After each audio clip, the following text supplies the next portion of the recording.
Hello, everyone joining us in person and remotely. It's good to see each of your faces and up on the screen as well. We appreciate your being back here at the White House for the seventh meeting of this advisory board.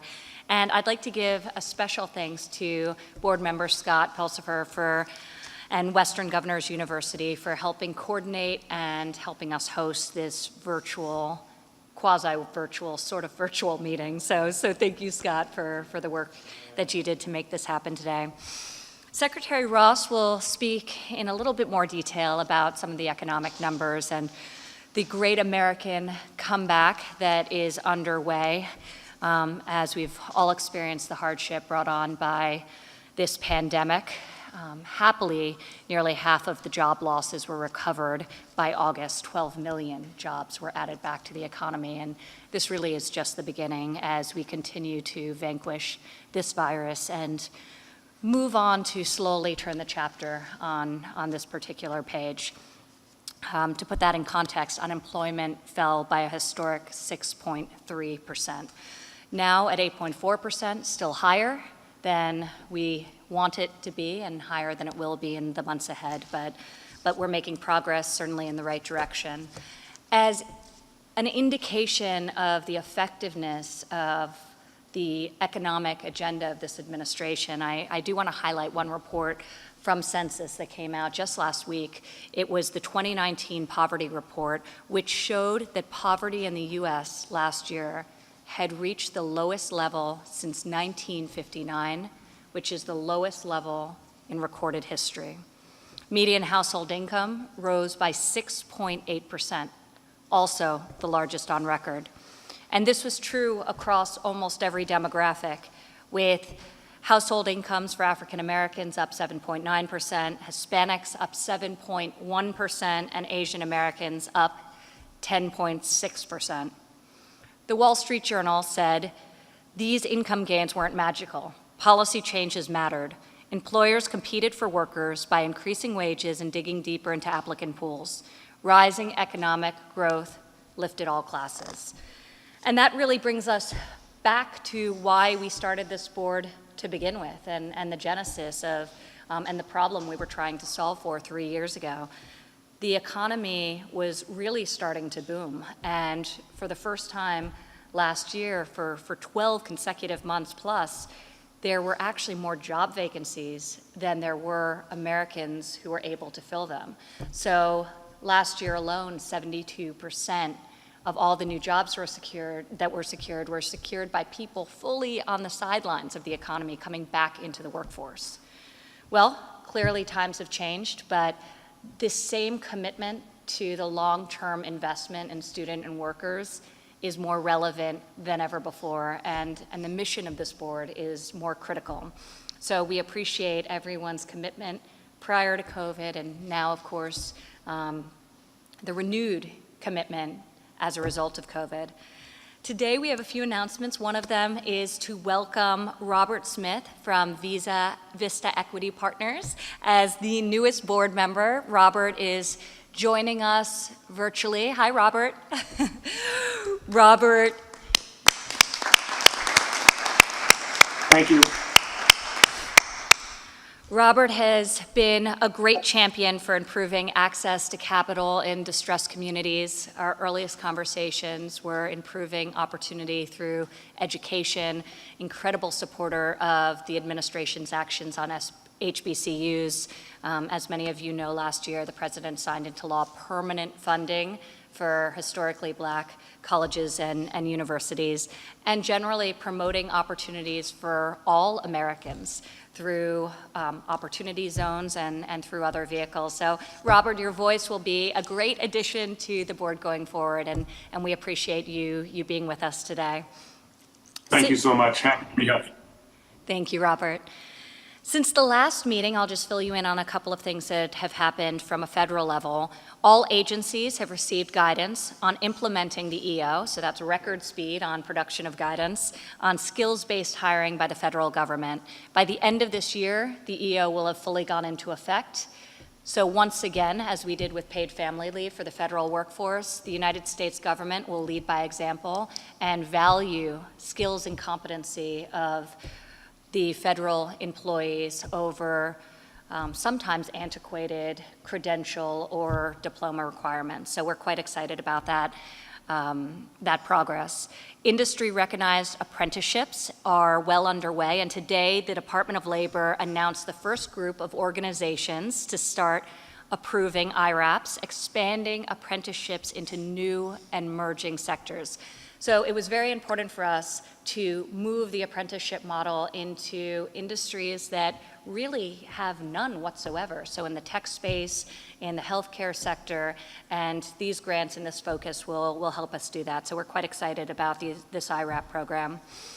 And the Department of Education will soon announce over $125 million for short-term training, helping workers to document skills so they can easily share them with employers. So we're very excited that the first of many of these workforce discretionary grants will incorporate what everyone around this table has been working so hard on, which is the learning and employment records. And that will be incorporated into all the new grants going forward to help us build that ecosystem for LERs.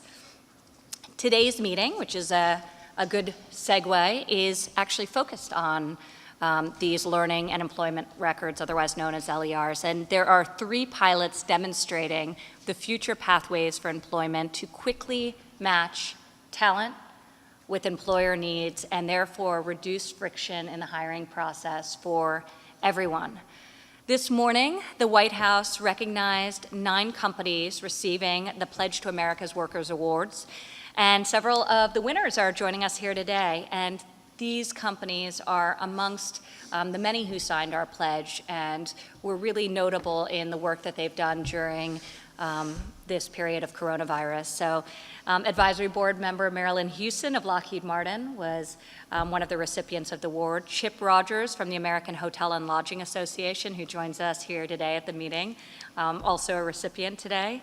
Julie Duffy with Textron, and Matt Shea with the National Retail Federation. So we appreciate the great work of these private sector players and industry associations for advancing the President's call to action to invest in American students and workers.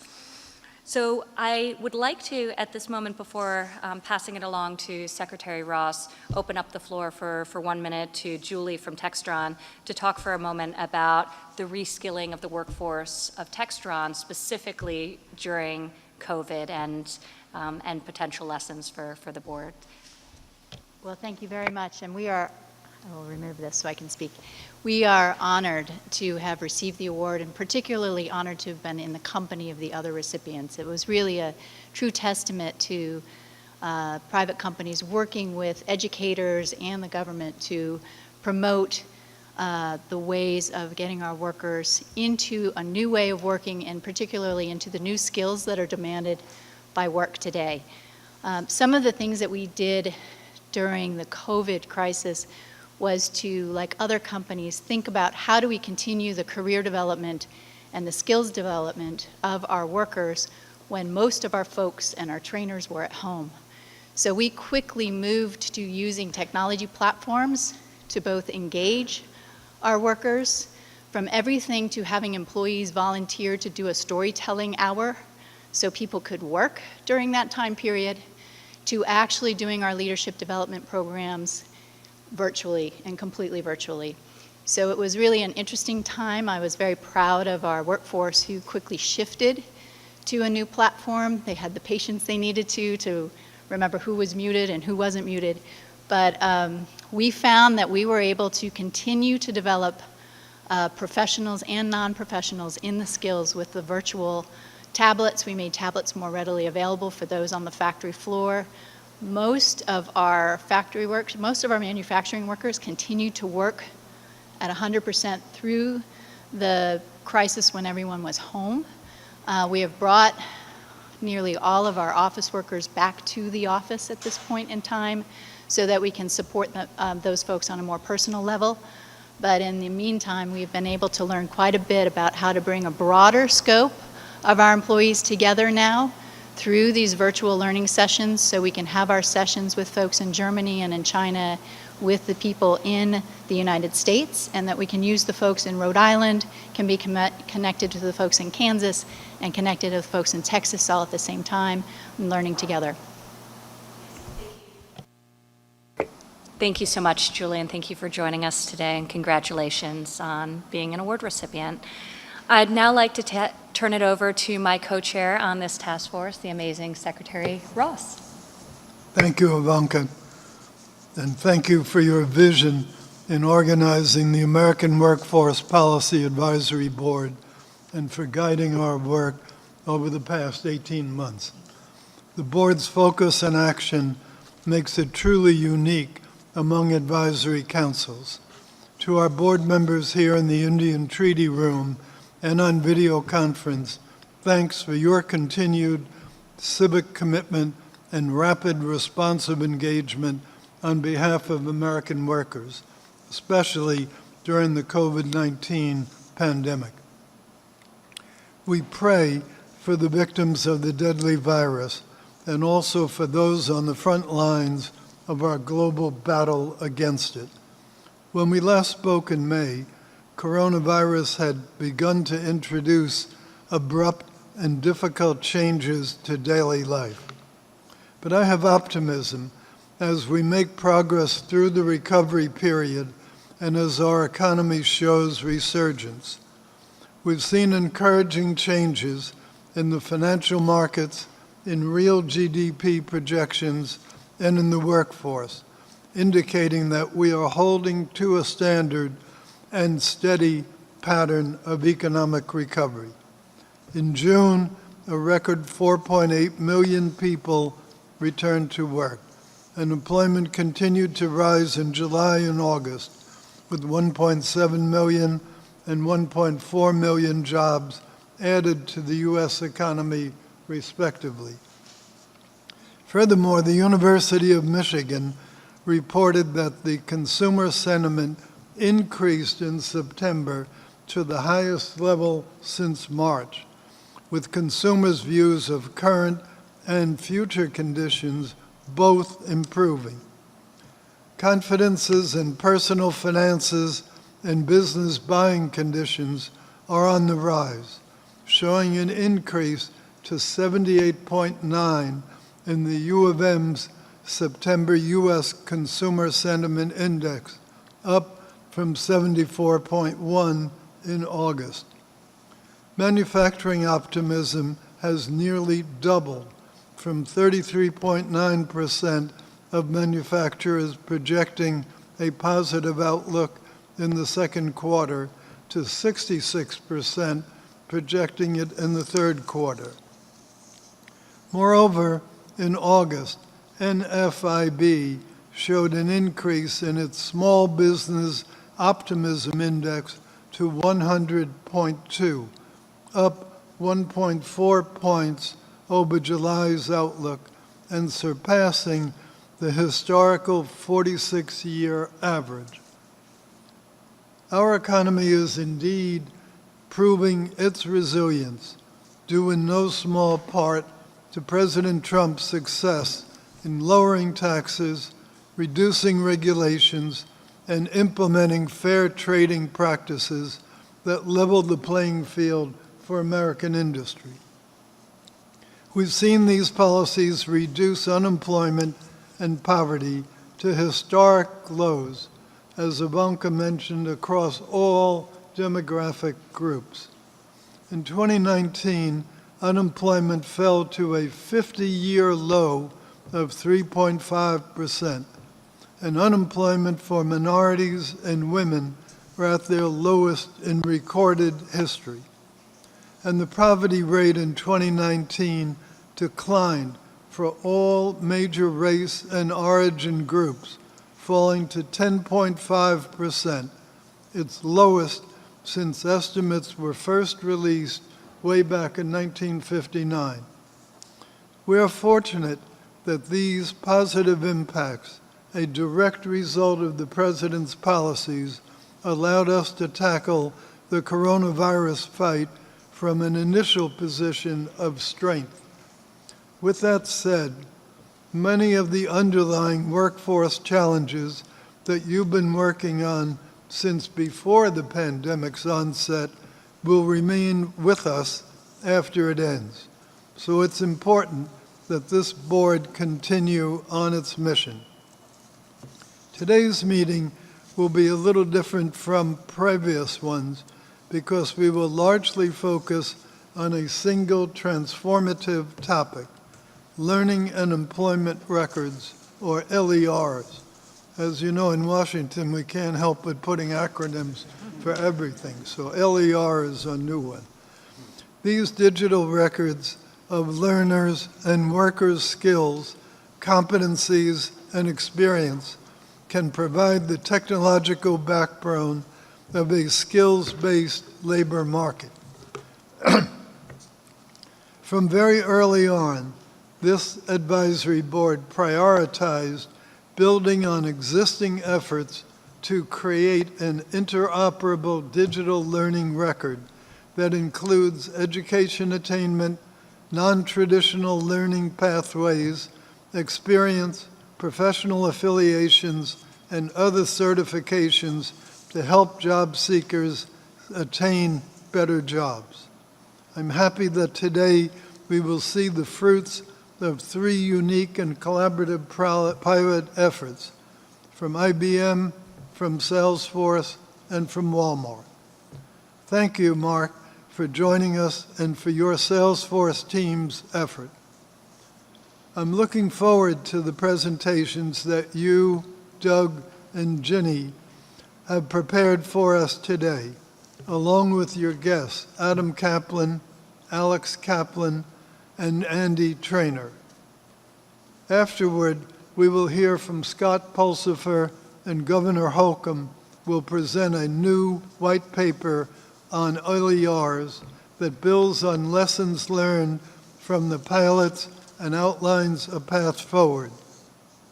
The technology is fascinating, but what we need now are real examples of LERs providing real value to American workers, businesses, and educational institutions.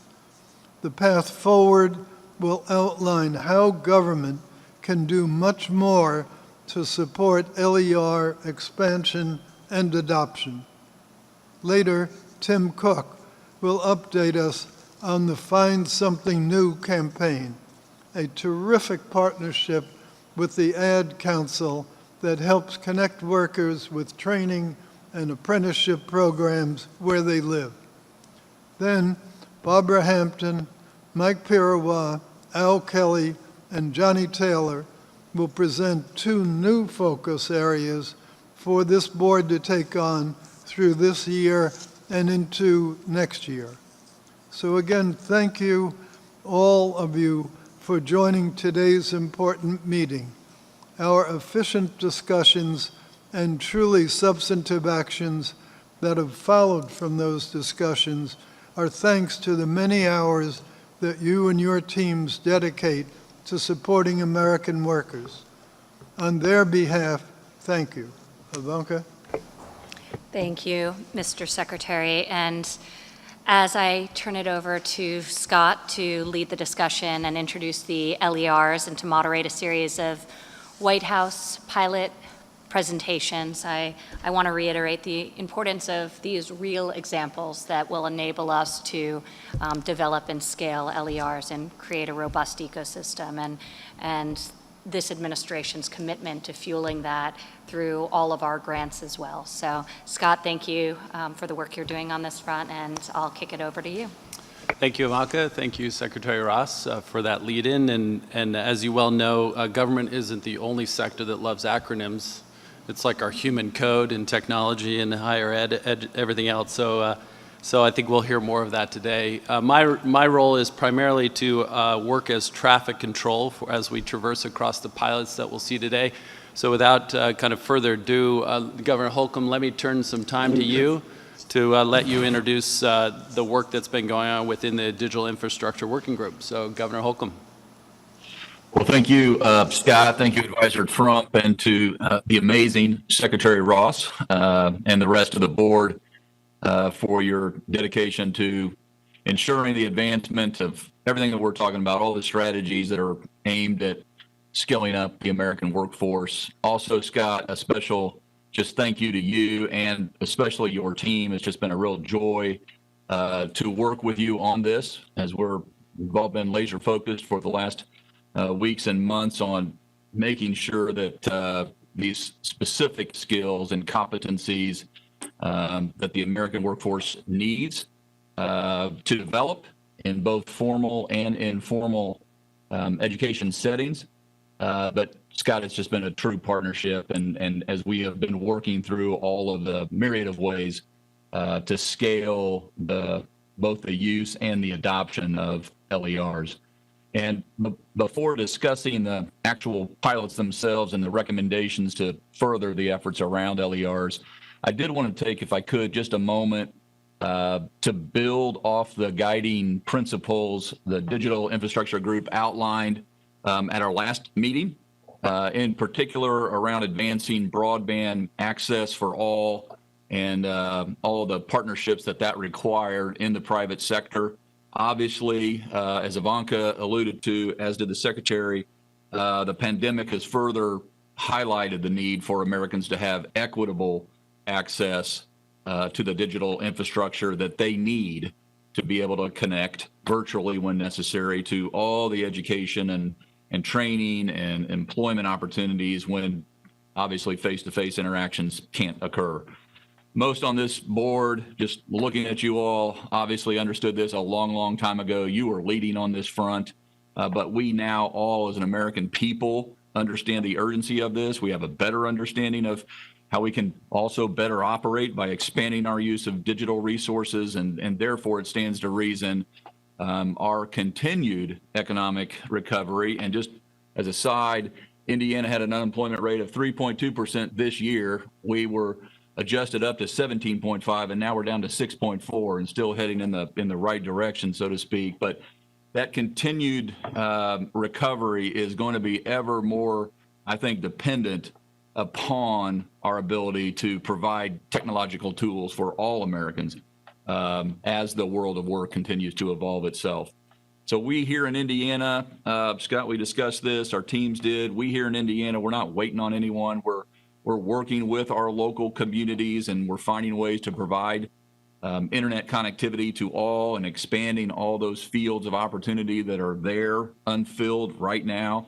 Just 2 weeks ago, as an example, I announced $51 million state dollars that we dedicated to 50 broadband infrastructure expansion projects across the state, specifically in unserved areas, not underserved, but unserved areas. And in addition to that state investment, we partnered with local providers, 16 different telecommunications providers and utility co-ops, and they in turn put $53 million of their own skin in the game in matching funds. So we did over $100 million in projects all across the state of Indiana because of those partnerships, government, the private sector, and then, of course, obviously with the local communities themselves. We get it. It's working together. We're going to be able to better connect Hoosiers, in our case, with all the different ways that they live, work, and play, even during, and maybe most importantly, during this pandemic. And while the LERs can certainly help provide the American worker with a whole host of opportunities, a number of them for their specific future and maybe a new future that I think Tim will get at, it's just so important for us to continue to work toward immediate successes right now, and related to all the recommendations that we're all going to hear that are outlined as part of this complete working group. So continuing to combat that digital divide, obviously very important. In fact, it could be the difference maker for many individuals out there as we recover. And that's why I'll keep continuing. Kim and I, Reynolds from Iowa, Kim and I have talked about this a lot, but we'll both continue to encourage our colleagues to be both creative and courageous at the same time in thinking about new ways to bring folks together and connect them with all the resources they need to be able to transform their lives. I also want to commend the working group since our last meeting. now that we're nearly 1 year removed from the white paper first introducing learning records, it was time to focus our efforts on providing an update about specific strategies to make the adoption of LERs more actionable. The 6 recommendations that will be shared later will go a long way, I think, to help drive further collaboration amongst employers, education providers, and levels of government to expand upon the great work that we're seeing from the pilots. There's certainly a role that government can and must play, and similar to the executive order that President Trump signed at our last meeting, one such role is to lead by example, and that's what we're trying to do. And I think states have to be those kind of models, working with our model employers in the adoption of skills-based hiring practices, as well as encouraging thoughtful partnerships between workforce boards and employers regarding those skill-based hiring practices, just like Kim's doing in Iowa, we're doing here in Indiana.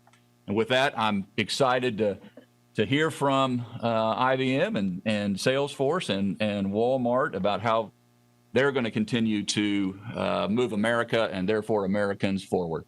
Thanks, Scott. Thank you, Governor. Thank you for your commitment and leadership to this effort. I think it's wonderful to see how quickly we've gone from concept to solutions that are now being proven out with these pilots. It's also great to see the state of Indiana kind of exemplifying the investments in the direct effort to advance the workforce in that great state. I think given the somewhat infrequency of our meetings, it's always great to kind of reset the context of what we're talking about with learning employment records. So the U.S. Chambers actually produced a video for this to really kind of, again, set the context, as then we'll transition to Ginny in introducing the first pilot with IBM. So if we could cue that video and share that before we go through the pilots.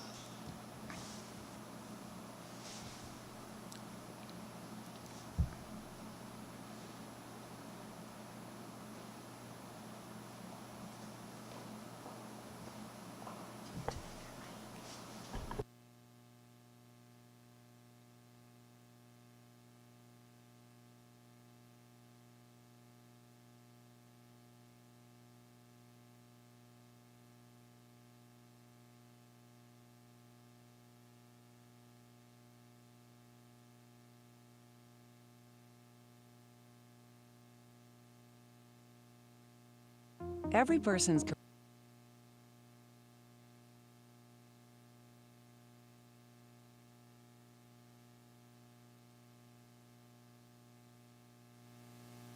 and keeping track of the sum of our experience can be difficult. Resumes and education transcripts help, but keeping them up to date, accurate, and verifiable is a constant challenge for students, workers, and job seekers. What we need is something like a digital passport, where all of our learning and skills can be brought together in one easily accessible place. That's where LERs come in. An LER, or Learning and Employment Record, is a comprehensive digital record of skills and competencies learned in school, on the job, through volunteer experiences, or in the military. It includes credentials, diplomas, and even employment history. And when all your LERs are combined, it can help you identify training opportunities, explore career paths, and even apply for jobs.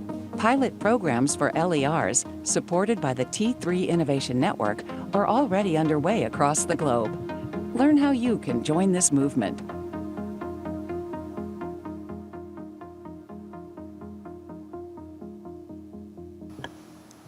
Thank you for that. I think one of the things that we truly believe is that this has an opportunity to transform how we actually think about humans, and that it's not about human capital management, it's really about human potential management, that we really help individuals become their better selves and contribute fully to not only to their advancement, but also the advancement of our workforce, our economy, our society as a whole. So we have an opportunity now to look at these 3 pilot projects, and Ginny, without further ado, let's have you introduce that, which we've been doing with IBM.